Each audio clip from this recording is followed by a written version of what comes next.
Quero ir lá agora, lá para Lucas, Evangelho de Lucas, capítulo 1, para ler o Cântico de Maria. Porque nesse Cântico de Maria, Maria nos ensina algumas coisas, ensina para você, esposa, algumas coisas. Olha o que Maria diz aqui.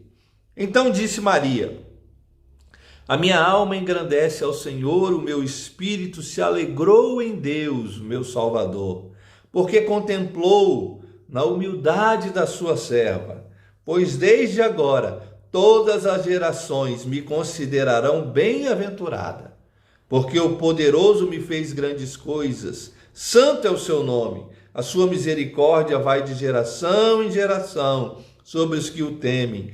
Agiu com o seu braço valorosamente, dispersou os que no coração alimentavam pensamentos perversos, derribou do seu trono os poderosos, exaltou os humildes, encheu de bens os famintos e despediu vazios os ricos.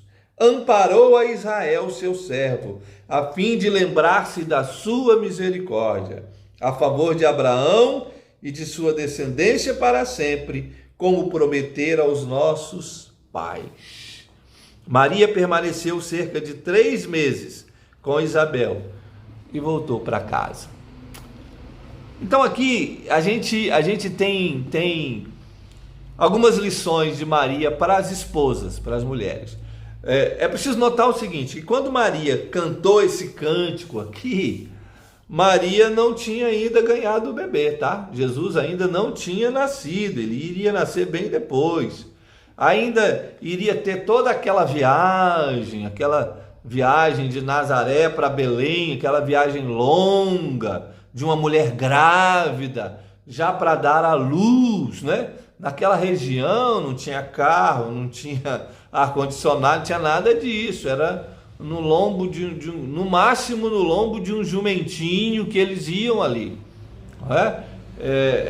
Maria ainda estava sofrendo toda aquela trama, né, de José tentando deixá-la secretamente, aquela desconfiança da sociedade onde ela morava, ainda estava nesse rebuliço todo ainda. Jesus não tinha nascido. No entanto, Maria canta esse cântico maravilhoso que ensina algumas lições maravilhosas para as esposas. Primeira lição que Maria ensina é a lição da alegria, da não murmuração.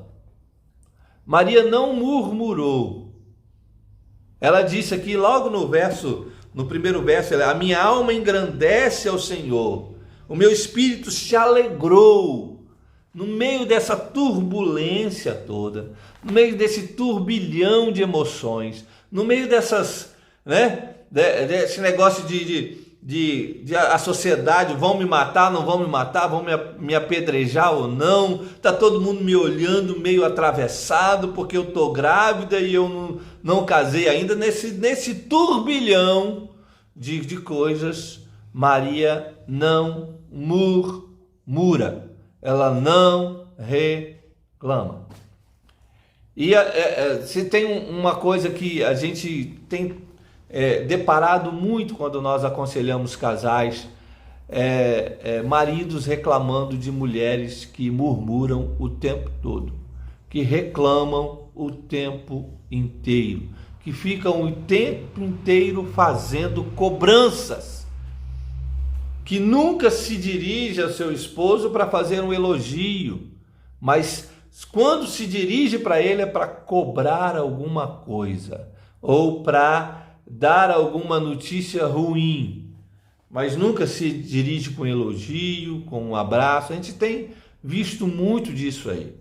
É lógico que nos nossos dias, né, na turbulência que nós vivemos, nesse turbilhão de coisas, né, de que nós estamos vivendo, seja na nossa nação, seja na sua cidade, na sua casa, casais em conflitos, não dá para cobrar também sorrisos o tempo todo, não é? Mas dá para cobrar que não fique murmurando o tempo todo e nem reclamando o tempo todo. É hora de aprender essas lições do Natal, essas lições de Maria aqui, que mesmo no meio desse turbilhão de emoções, continuava alegre, sem murmurar, sem reclamar.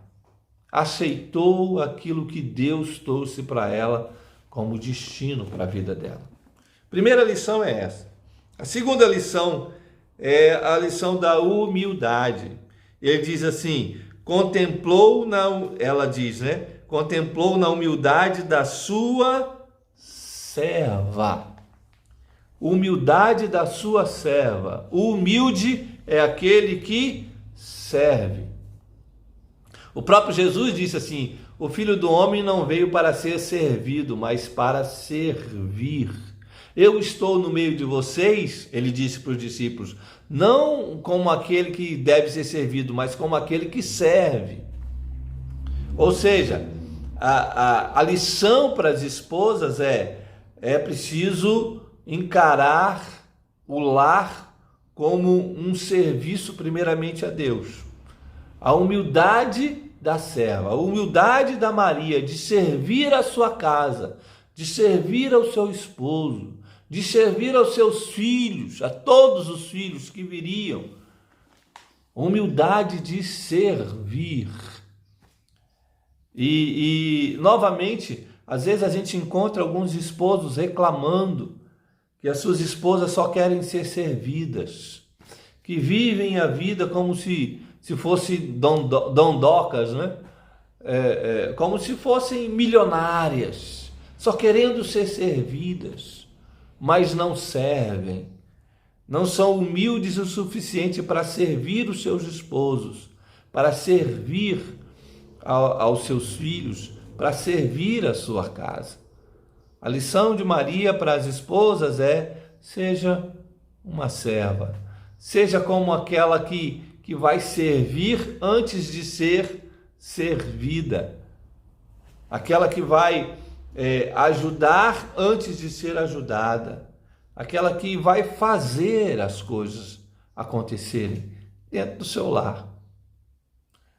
A outra lição de Maria para as esposas é a lição do legado.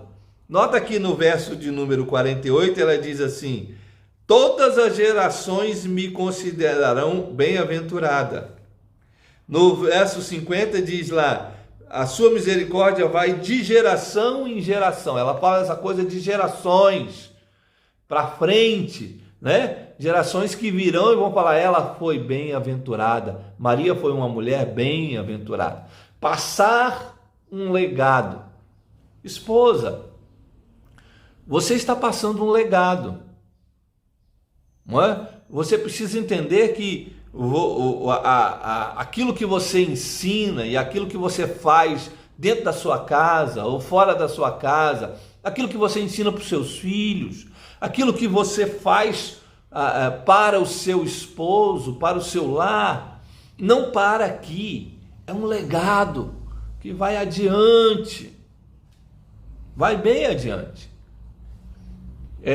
Perceba bem que quando você cria os seus filhos, você instrui e educa os seus filhos, você está passando um legado para adiante. Que tipo de legado é esse que você está passando? Que tipo de ensinamento você está dando? Que tipo de educação você dá para os seus filhos para que eles passem adiante? Qual é o legado que você vai deixar para as próximas gerações? Esse legado está aí, dentro do seu lar. É preciso você entender como Maria e aprender aqui com essa mulher de Deus, não é? Que foi Maria, e entender que você está passando legados para as próximas gerações. Você não está só educando o seu filho para o aqui e agora. Você não está fazendo só coisas para aqui e agora na sua casa, no seu lar, não. Aquilo que você faz vai repercutir lá na frente. Então, tome muito cuidado com o tipo de atitude, de pensamento e de palavras que você fala com seu esposo ou com seus filhos, porque isso vai para as próximas gerações. Entenda, você está deixando um legado para as próximas gerações.